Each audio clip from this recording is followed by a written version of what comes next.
Hey viewers, this is Random Stuff with AlexHughes, and today I decided I would talk about newspapers. So, one of the reasons why I decided to talk about newspapers is that there is definitely a decline in people actually reading paper newspapers. Most of the time, or now it's easier to just take a look at the website, um, for New York Times or Wall Street Journal. But the reality is, you can actually find a lot of great newspapers at your library, if you have one, a public library. Or you can find free publications traveling wise. So, usually in each city, there is a free publication. Some of them are like tourist magazines, some of them talk about local food and local restaurants and local news.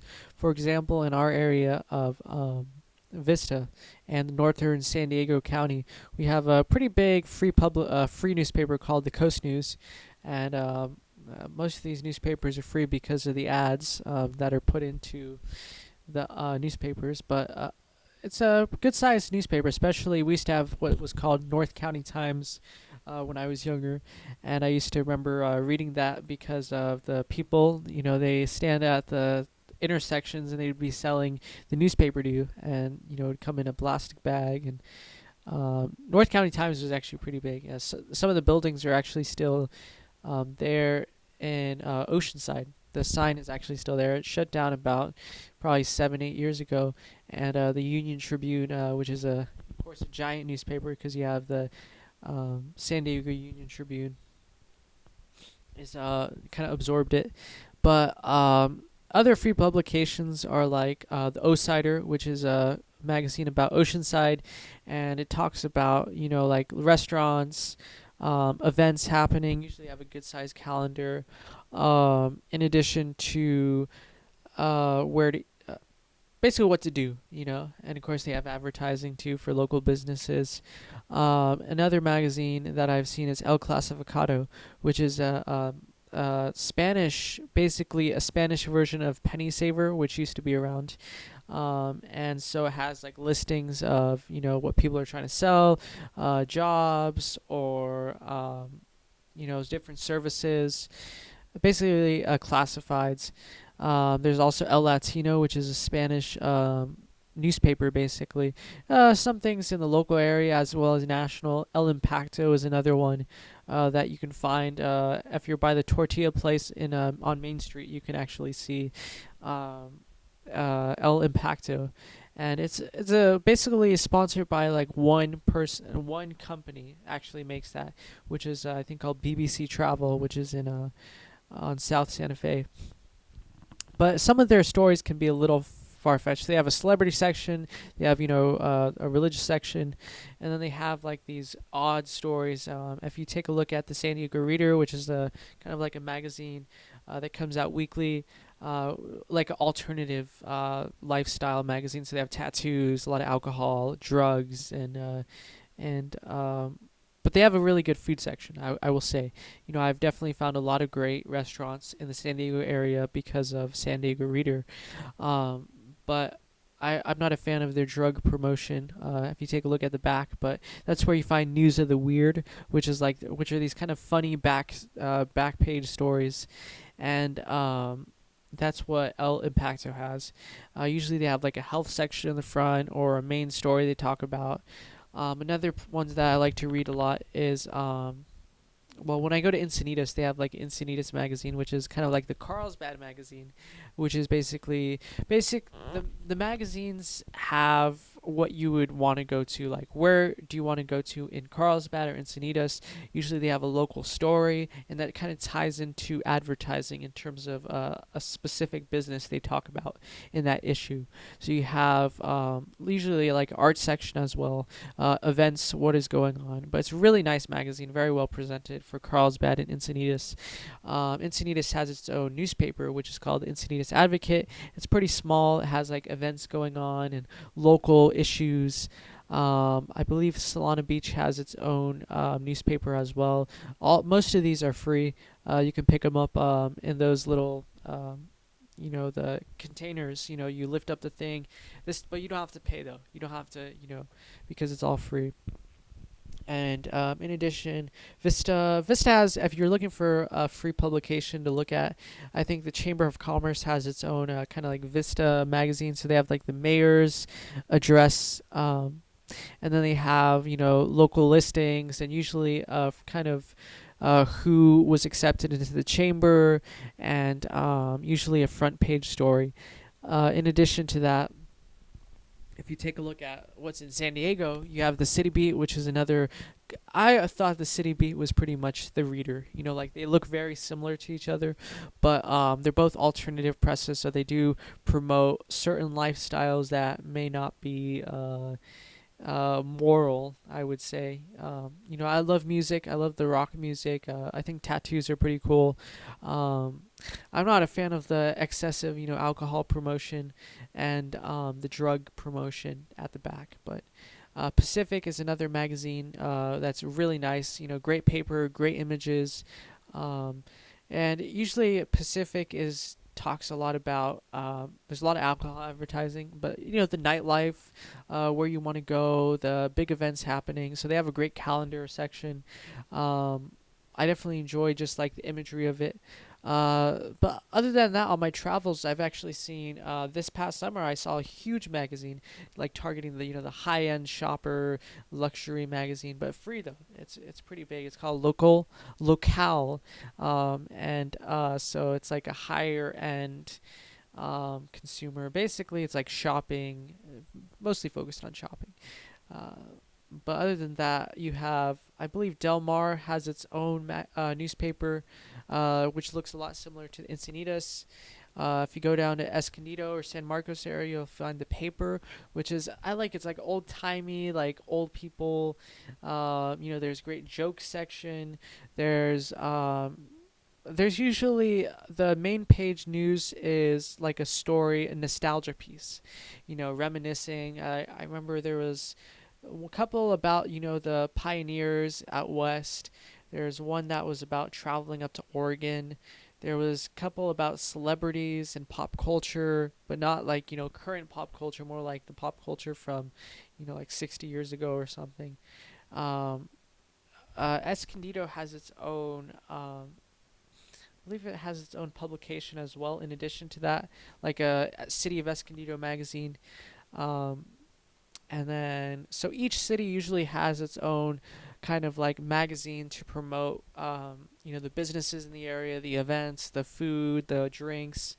And then there's also kind of like a county-wide newspaper, and of course the big boys, San Diego Union Tribune, of course Wall Street Journal, New York Times, LA Times.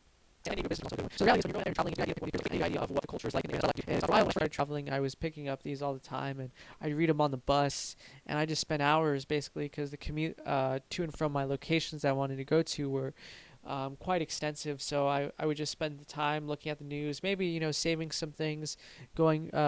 In addition to that, I would look online for, like, hey, maybe this is a good event I want to check out, or this is a restaurant I might want to eat at, or this is a funny story. I wonder if this is actually a real story, or what's going on about this. So I'd say for about 2 years or so, I was really focusing on reading the stories, and then I realized that, man, I'm spending so much time reading these newspapers, because I'd get a huge stack, and a lot of these come out each week, and so I'd be like, I kind of want to focus on other things to read, because I wanted to read about classics, the classic novels.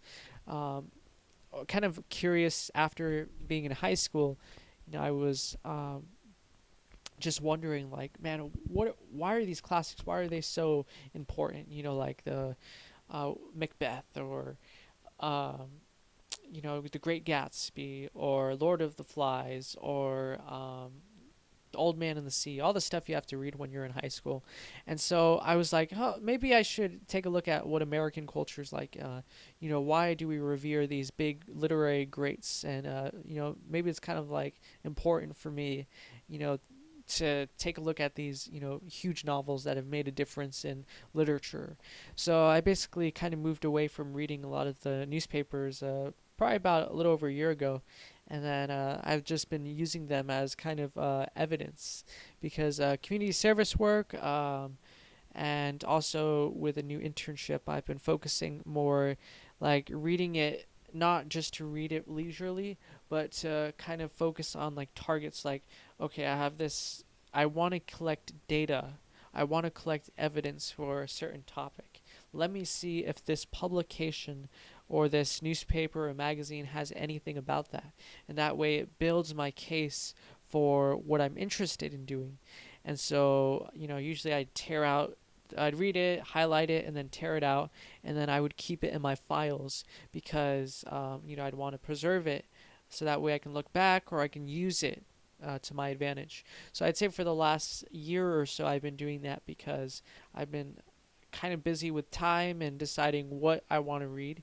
Because a lot of times when you read something, it's like, what do you take away from it? And that's something that I didn't really do when I was younger. I'd read something and then I would just be like, okay, I finished the book. It was cool. And then I, put it away. But I think what I learned in school was that, you read something and then you ask questions, you analyze the piece. And I think what it teaches you is that there's definitely uh, a bigger, reason to reading besides just saying, "Hey, I read it." You know, so there's a lot you can take away from books and newspapers, and I think it would be a good idea to, go out there and read some paper, because the sad thing is to see a lot of the newspapers go away, not um, because it's such a big part of our culture. Reading newspapers, at least it was, and so some of these are so neglected. If you go around, you see the papers are yellowed, or especially just the other day, I was actually taking a look at elimpacto, and I just see like back issue after back issue, and just huge stacks of papers, and nobody was taking them. Or maybe some people took them, but the reality is, it seems like they just dumped a huge pile of papers, and well, is anybody gonna actually take one of these? So the reality is, I think there's importance to that part of the culture, but also it's an experience. You pick up the paper, you get the ink on your fingers, the feeling of the rough, scratchy paper, and uh, it's cool to open it up and flip it open and take a look at it. And if we're not careful, that's going to disappear, and that's going to become just like a lot of the retail locations. If you think about it, Toys R Us is gone, Payless Shoes has disappeared, and then you have some other locations that have disappeared. Um, I think the landscape now is changing. The digital landscape, which is, I don't have a problem with it. I love to shop on Amazon. I don't mind reading articles online. But I guess we have to be aware of it. And it's also very fun to read a newspaper when you're younger, because people are so surprised, like, oh, you're reading a newspaper.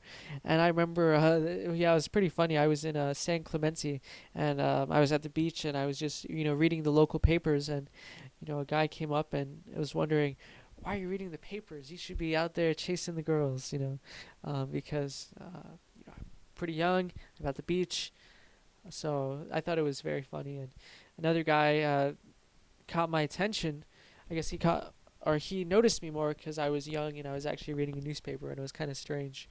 But I grew up with reading newspapers because I remember my grandpa, he ordered North County Times, and we'd get it. They throw it on the driveway, and then he'd read it, and then I remember reading it as well.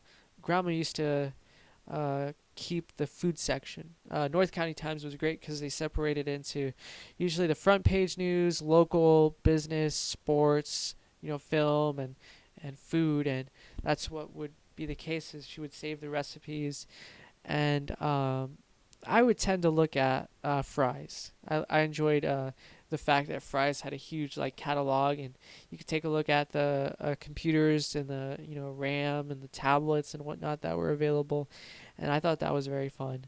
I also like the back page of North County Times because usually those were the fun stories, and Yeah, I just remember reading that as a kid. So I think I grew up with around newspapers, and sometimes the newspapers were cool because they had like free boxes of cereal, which was kind of strange. Now that I think of it, I remember that though. It's so weird. It's like in the bag you have the newspaper, and then they would give you also boxes of cereal, like Cheerios and whatnot. I don't know why that was the case. Maybe it was a promotional thing. But since then I kind of just grew up with newspapers, and we buy it off the street corner because you're in a car, and those guys are trying to sell the newspapers and whatnot, and then I take a look at it, and then once North County Times went away, it was kind of tricky to find a newspaper, to be honest, until I went to the library, my library, the public library. I would read the Tribune. I'd read the Wall Street Journal, the San Diego Business Journal, and then I started to get into the business journal because I'm going into marketing. But that became a routine. I would go to the library pretty consistently, and I'd read the newspaper. And my school has a great selection of papers, and then I would read papers while I would be traveling. Just pick up the free ones, take them home, and then recently, I keep it. It's just part of my routine. And so I think it would be a good idea for people to check it out and experience reading a newspaper, real newspaper. So this is Random Stuff with Alex Hughes, and signing off. Have a great day.